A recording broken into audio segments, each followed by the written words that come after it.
Hey guys, welcome back to Nail It by Nay. In my last video you saw me do these 5-in-1 builder gel nails, and today we're taking them off.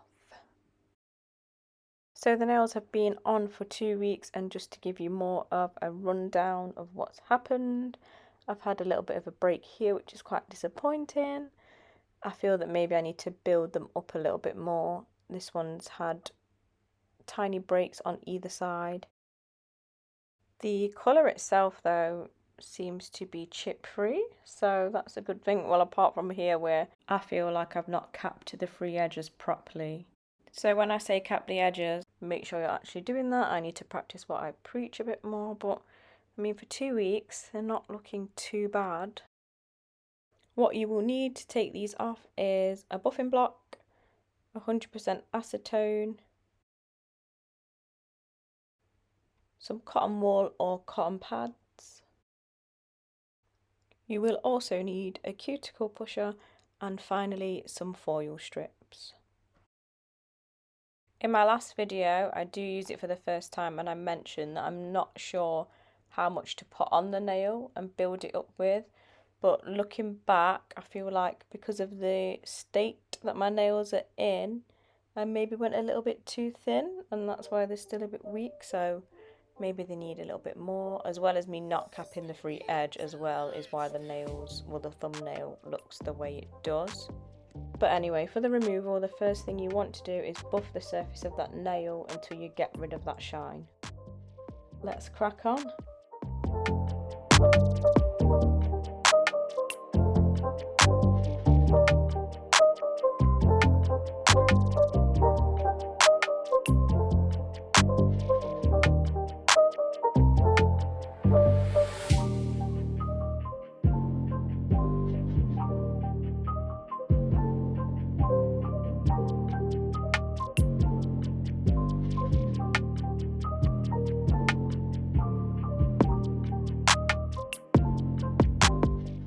This is what they should look like once you've done your buffing, and then you can soak your cotton pad or your cotton wool with 100% acetone.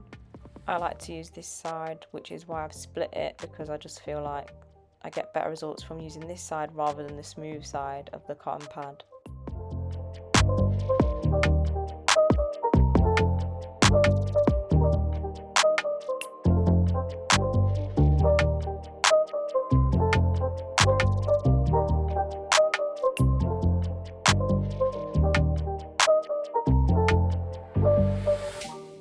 I mean, it's not really all in shot, so we'll go again with the index finger.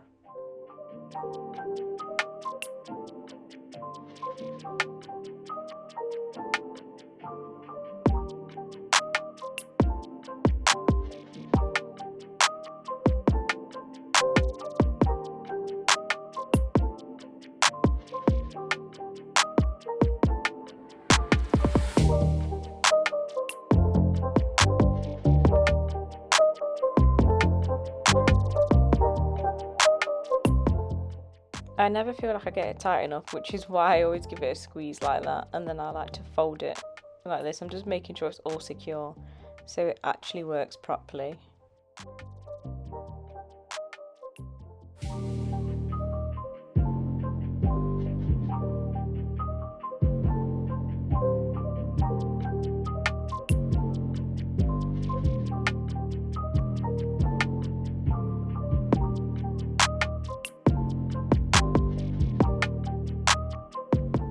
Well, that one's a bit short, but you know, as long as it covers the nail, then you're fine. I left these on for 15 minutes, which felt like the longest time. So I think we're safe to have a look at what they're looking like. So this is where your cuticle pusher comes in. You can actually use an e-file and maybe just have it on a really low setting, but I don't like doing that. I just don't like using it on my nails when it's unnecessary. Maybe if I was really struggling to get some off, then I might do, but yeah, I just find this a bit safer because it's a bit less harsh on my nails. And why I say less harsh is because if you're finding it hard to get some bits off with the cuticle pusher, then you need to re-soak them. you don't need to use excessive pressure. You're just going to damage your nail. So with how this is going, it looks like I will need to re-soak this. There are just some bits that are just being really stubborn, and like I said, you don't want to be harsh and start hacking away at your nail. You can use your file though. Like I said, people use an e-file for this part sometimes don't even soak the nail. I just think that's really harsh on your natural nail.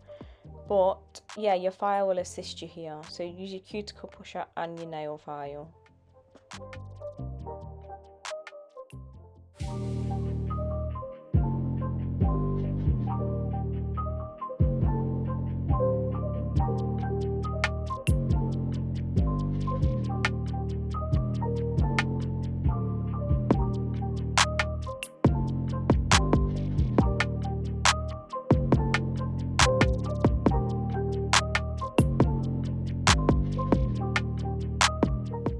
So we're going to see if the file's any good on its own before using the cuticle pusher.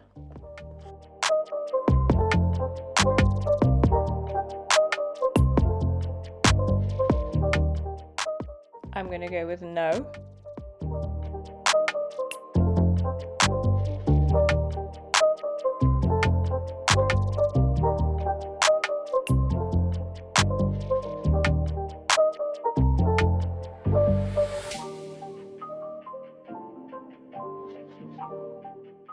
Apologies, my battery died, but you didn't miss much, so we're going to continue. You can definitely tell the difference with a build-up underneath, because when you do gel nails without the build-up and you do this process, the polish has like peeled away and crumbled a little bit more, and there's a little bit softer, there's more gaps, so essentially there's just less to take off with the cuticle pusher. I'll have to do a video with just gel polish on to show you what I mean.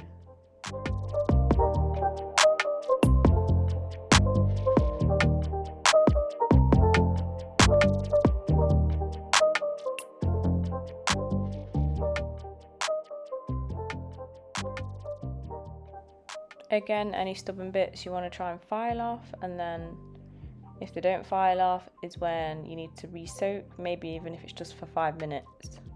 No re-soak needed for this one. I would avoid using this type of nail file.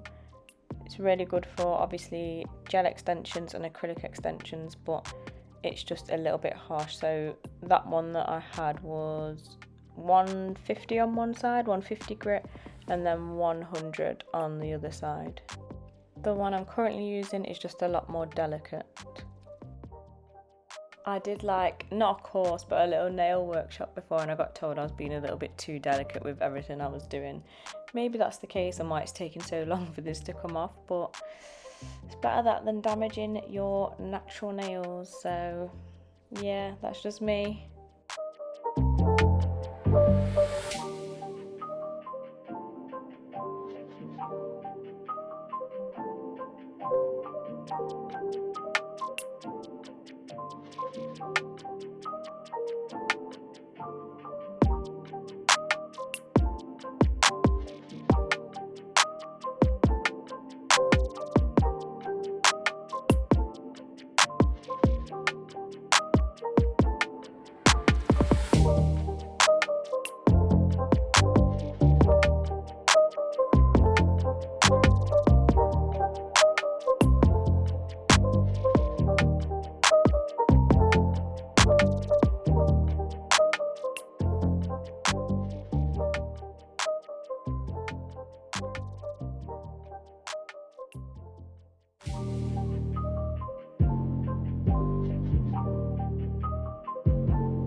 Pretty similar situation to the thumb. I don't really want to hack into my nail. If you're putting too much pressure on, then that's simply what you're going to do. So I think this one needs re-soaking as well as the thumb.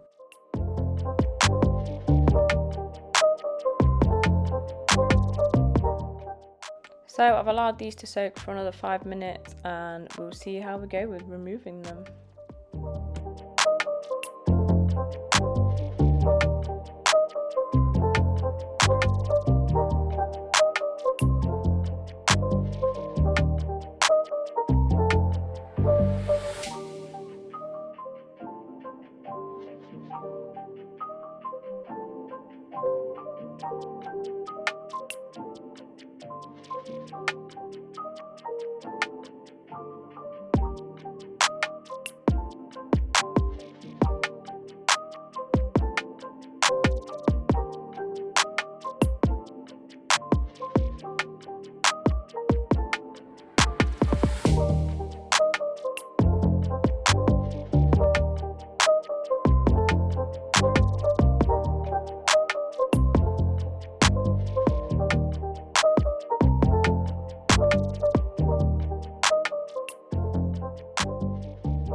Finally! I thought that product would never come off my thumb. So guys, I'm going to go ahead with the 5-in-1 builder again and build my nails up. I'm going to see like what difference it makes if I put more product on, if I build them up a little bit more, because as I was saying, some of these seemed still a little bit weak with the breakages we were talking about in the beginning. So you can catch that in the next video. See you then. Thank you for tuning in.